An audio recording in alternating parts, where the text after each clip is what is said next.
अगर अभी तक आपने श्री दंदरहुआ सरकार 1008 यूट्यूब चैनल को सब्सक्राइब नहीं किया है तो चैनल सब्सक्राइब करें। और सभी से विनम्र अपील करना चाहता हूं कि आप मंदिर में दर्शन करने आते हैं तो मास्क लगाकर ज़रूर आए।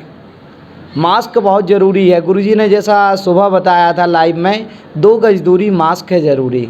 मास्क ज़रूर लगा करके आएँ, इससे हमारी काफ़ी सुरक्षा है और भी बीमारियों में हमें लाभ मिलता है। वैसे तो यहाँ डॉक्टर बन के दंदरहुआ सरकार विराजमान है, लेकिन फिर भी हमें अपनी सुरक्षा हेतु और प्रशासन के जो नियम हैं उनके दायरे में रह कर के ही दर्शन करना है। जय श्री राम, जय हनुमान। श्री दंदरहुआ सरकार 1008 यूट्यूब चैनल के माध्यम से आप सभी की मुलाकात आज के दिन पंडित श्री श्याम बिहारी दुबे गुरुजी से करवाने वाले हैं। ज्योतिष मर्मज्ञ गुरुजी हमारे, जो कि दंदरहुआ धाम में ज्योतिष की सारी आप देखते होंगे। सप्तवर्गीय कुंडली, किसी भी प्रकार का आपको कुंडली समाधान निकलवाना हो, सभी समाधान गुरुजी दंदरहुआ धाम में निकालते हैं।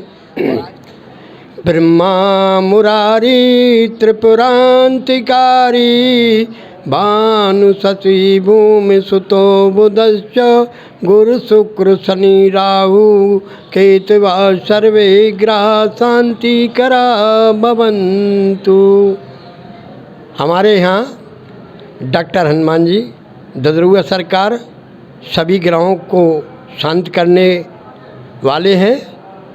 वैसे आपने जो पूछा है कि ग्रहों की शांति के लिए छोटे छोटे उपाय, तो हम आपको थोड़े से समय में बताते हैं। जैसे सूर्य है, सूर्य जब मेष राशि का किसी के कुंडली में होता है तो उच्च का होता है। जब वह सूर्य तुला राशि का होता है तो नीच का होता है। या सूर्य शत्रु क्षेत्रीय है या सूर्य मित्र क्षेत्रीय है, तो जब शुभ ग्रह के रूप में होता है तब तो सूर्य बलवान होता है, जब अशुभ ग्रह के रूप में होता है तो सूर्य कमज़ोर होता है, निर्बल होता है। ऐसे में हमें सूर्य की उपासना के लिए, सूर्य को शांति करने के लिए सवेरे सूर्य को जल चढ़ाएं और उस जल में लाल पुष्प जरूर डाल लें। लाल पुष्प डालकर अगर जल चढ़ाएंगे तो भगवान सूर्य प्रसन्न होते हैं। दूसरे, एक बेलपत्र फल होता है, बेलपत्र की जड़ रविवार के दिन, वैसे पुख नक्षत्र में, पुख रवि में अगर वह जड़ प्राप्त कर ली जाए और उस जड़ को जो है धारण कर लें तो सूर्य से संबंधी परेशानियां दूर होती हैं। जैसे किसी के मानसिक तनाव, मानसिक रोग, राजकाज में बाधा, प्रभाव में कमी, इस प्रकार से जो हैं वो सब दूर होते हैं। दूसरा है चंद्रमा। चंद्रमा मनुष्य जायते, चंद्रमा मन का कारक होता है। यदि मन में अशांति है, मानसिक तनाव रहता है, तो ऐसे में आप जो हैं चंद्रमा के लिए जो है वो पलाश की जड़ लेकर के सोमवार के दिन धारण कर लें तो वह जो है शांति प्रदान करती है। इसका भी कोई गुरुजी एक विशेष मुहूर्त होता है, जैसे पुख नक्षत्र? हाँ, वैसे सभी जड़ियाँ पुख रवि में ही निकाली जाती हैं और पुख रवि की जड़ियाँ हमेशा जो है वो शुभ, ताकतवर और फल देने वाली होती हैं। इसी प्रकार से मंगल की जो जड़ है, वैसे अपन उसको कहते हैं खजर, कहीं कहते हैं खैर। अगर खैर की जड़ और मंगलवार को निकाल करके और उसको जो है धारण कर लें तो रक्त संबंधी शिकायतें हैं, किसी प्रकार की मंगल से संबंधित है, क्रोध का बढ़ना है, खून की कमी है, खून का स्राव है, ये हमारे जो चमड़ी होती है, चमड़ी से संबंधित जो रोग होते हैं वो उससे दूर हो जाते हैं। बुध जो है हमारे मानसिक तनाव, वाणी, गले की बीमारी या बुध से संबंधित जो समस्याएं हैं उनके लिए हमें अपामार्ग की जड़ को रविवार को या बुधवार को लेकर के और उसको धारण कर लेना चाहिए।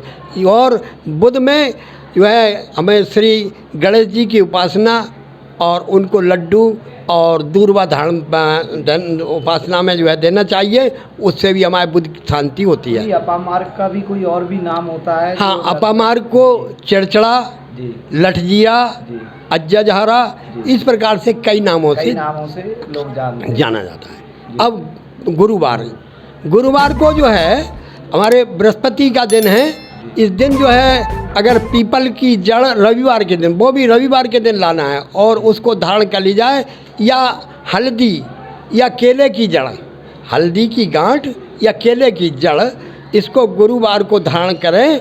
उससे हमारे गुरु के होने वाली जो अशांति है वो शांति में बदल जाती है, और जो भी है जो दुष्परिणाम है वो जो है सब समाप्त हो जाते हैं। इसी प्रकार शुक्र के लिए हमारे जो है इसके लिए अगर किसी का शुक्र खराब है तो शुक्र को सबसे बढ़िया उपाय है महालक्ष्मी जी की पूजा। शुक्र के लिए महालक्ष्मी जी की पूजा करने से बासमती चावल की खीर गाय के दूध में बना करके उसके जो है भगवान को प्रसाद लगाओ, और भगवान कोई भी हो जिसको आप मानते हो, हनुमान जी को, शंकर जी को, इष्ट को मानते हो जिसको, इसके बाद उसके 4 भाग करो। एक चिड़ियों को दीजिए, दूसरा भाग कन्या को दीजिए, तीसरा भाग गाय को दीजिए, चौथा भाग खुद खाइए। इसके खाने से शुक्र की जो समस्याएं वो दूर होती हैं। शनि के लिए शांति करने के लिए हमें जो है इसमें जो शनि की जड़ होती है उसको धारण कर सकते हैं, या शनिवार के दिन लोहे के पात्र में तेल लेकर उसकी छाया देख करके और इसको दान करने से भी शनि शांत होता है। दूसरा, एक नारियल पानी वाला लेकर के शनिवार को 7 बार अपने ऊपर उसारा करके और बहती हुए जल में छोड़ने से भी शनि शांत होता है। ये शनि का बिल्कुल छोटा सा, ये सबसे छोटा सा उपाय है, और इससे जो है शनि शांत होते हैं। और इन सब का मुख्य जो है श्री हनुमान जी महाराज हैं, क्योंकि हनुमान जी महाराज सूर्य भगवान के उनके शिष्य हैं, और अच्छे शिष्य पर गुरु कृपा करते हैं। चंद्रमा इनकी कर्क राशि है, इनका स्वामी राशि चंद्रमा है, इसलिए चंद्रमा इनका स्वामी है, और हनुमान जी महाराज के ऊपर इनकी बड़ी कृपा है, इसलिए चंद्रमा इनके दर्शन करने से चंद्रमा बली हो जाता है। मंगल के दिन हनुमान जी पैदा हुए हैं, इसलिए मंगल शुभ दिन है, हनुमान जी के दर्शन करने से मंगल शुभ हो जाता है।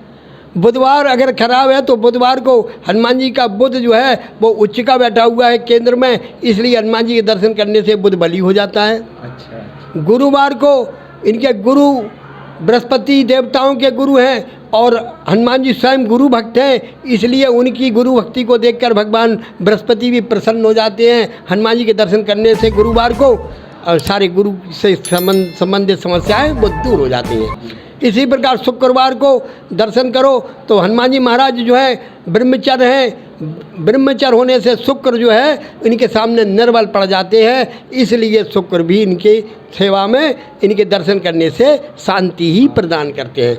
शनि हनुमान जी ने उनके इतने कार्य किए हैं जिससे शनि उनके ऋणी हैं, अधिक इसलिए नहीं कि समय नहीं है, तो उसी कारण जो है हनुमान जी के दर्शन करने से शनि स्वतः शांत हो जाते हैं। एक अंतिम और प्रश्न रहेगा हमारा कि जिस तरह से दंदरौआ धाम में भक्त लोग आते हैं और आस्था और विश्वास से जो संकटाव्यूह चक्र बना हुआ है, प्रत्येक मंगलवार को मैं भक्तों सभी दर्शकों को लाइव दिखाता हूं उसका जी।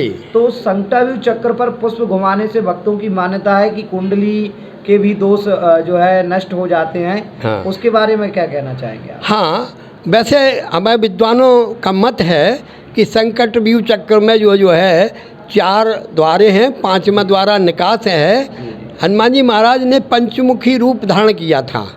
तो एक जिस समय हनुमान जी महाराज जो हैं युद्ध की स्थिति में थे तो राक्षसों ने उनके ऊपर भूत बेताल वगैरह भेजे थे, तो उसको धारण करने के लिए एक मुख था। दूसरा पाताल लोक में नागों को दूर से युद्ध करने के लिए उनका दूसरा मुख था। ऐसे चारों मुख 4 दिशाओं में थे। तो आज भी हमारे जो है संकटा चक्र पर जो है इस प्रकार से पुष्प घुमाते हैं या अपने हाथ से उंगली चलाते हैं, उसके ऊपर हाथ फिरने से ये चारों प्रकार की जो समस्याएं हैं वो समस्याएं पूर्ण रूप से धीरे धीरे समाप्त होने लगती हैं। संकट द्वार है, संकट से द्वार से संकट टल जाता है। तो ये संकट के बारे में कभी हम आपको पूर्ण रूप से विस्तृत बताएंगे, ये संकट चक्र कैसे बना था।